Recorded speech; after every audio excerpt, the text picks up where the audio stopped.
Assalamualaikum warahmatullahi wabarakatuh dan selamat malam Celebes People. Senang sekali saya Rafika Mustaqim Mawarda kembali menjumpai Anda dalam program Obrolan Karebosi di edisi hari ini tanggal 9 Februari 2023. Dan Celebes People, untuk Obrolan Karebosi edisi hari ini kami mengangkat tema teror kriminal jalanan.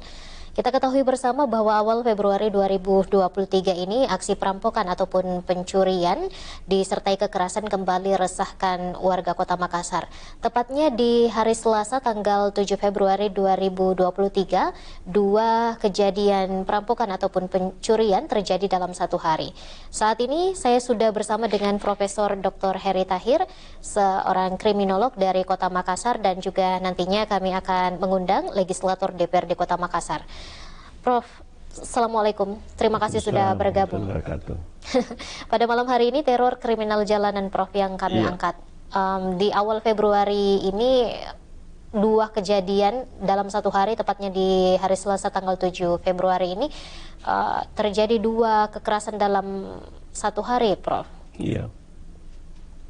Dan saya kira memang masalah kejahatan itu memang harus terus diwaspadai. Dan masyarakat juga harus tetap mawas diri, tidak boleh lengah. Ya, karena kejahatan terus mengintai di jalan, terutama di jalan.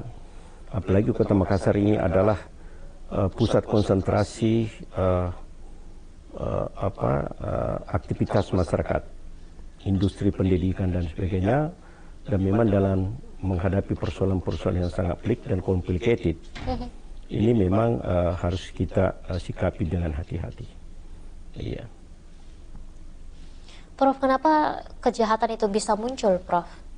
Ya, jadi kejahatan itu muncul sebenarnya memang tadi sudah disinggung masalah perampokan ya, perampokan. Sebenarnya tipologi kejahatan itu kalau kita melihat secara sederhana ada tiga bentuk. Ada kejahatan biasa, ada kejahatan yang terorganisir atau dan ada kejahatan yang profesional. Nah, kalau melihat tadi, kalau tipologi kejahatan yang disebutkan tadi, saya melihat itu baru kategori kejahatan biasa. Artinya tiga kejahatan yang disebutkan tadi, semuanya itu orientasinya adalah kejahatan terhadap harta benda. Ya, jadi baik kejahatan biasa maupun kejahatan terorganisir maupun kejahatan profesional, itu orientasinya memang kejahatan terhadap benda. Meskipun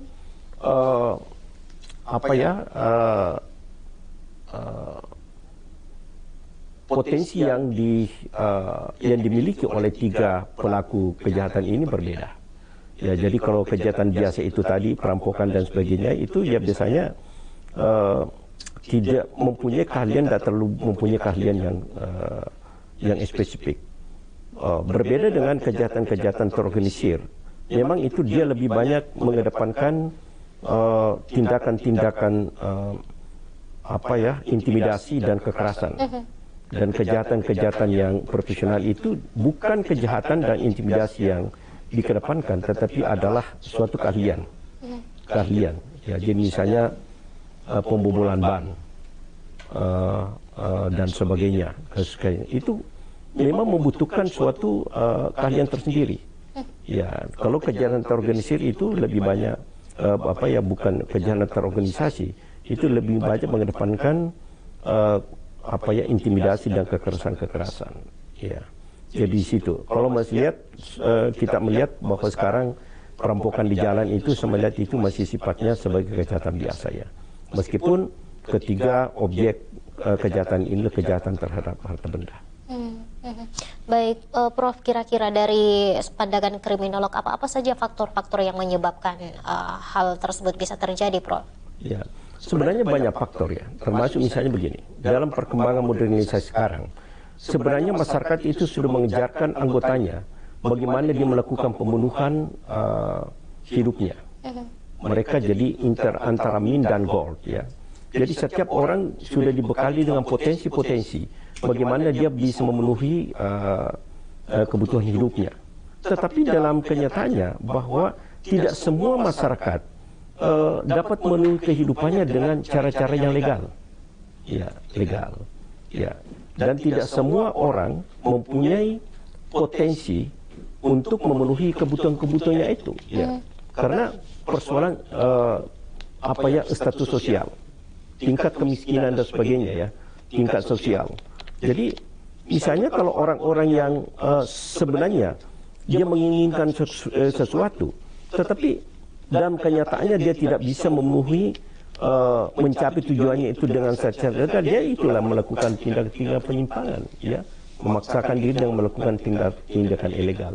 Itulah sebenarnya. Jadi kadang masyarakat ini kan dia sangat tergiur dengan apa yang dipertontonkan di sekitarnya. Iya. Ya, kemewahan dan sebagainya, ya. Melihat temannya misalnya pakai laptop, dia kepingin juga pakai laptop itu, tapi potensi yang pada dirinya dia tidak mampu untuk itu. Ya, salah satu cara itu melakukan tindakan-tindakan yang ilegal di luar dari potensi-potensi yang memang yang dibenarkan. Itulah sehingga terjadi penyimpangan perilaku. Ya. Jadi saya kira banyak termasuk misalnya lifestyle pola hidup dan sebagainya. Itu semua menjadi rangsangan-rangsangan ya. Karena kejahatan itu muncul itu sebenarnya karena memang ada tuntutan dari dalam yang disebut dengan ego dan rangsangan-rangsangan dari luar. Ya, dari rangsangan dari luar. Rangsangan dari luar yang mana itu? Itu termasuk adanya dia melihat masyarakat kita mempertontonkan kemewahan dan sebagainya. Ya. Nah, itulah saya kira terjadi dalam kriminologi juga karena dikenal terjadi suatu anomi. Ya.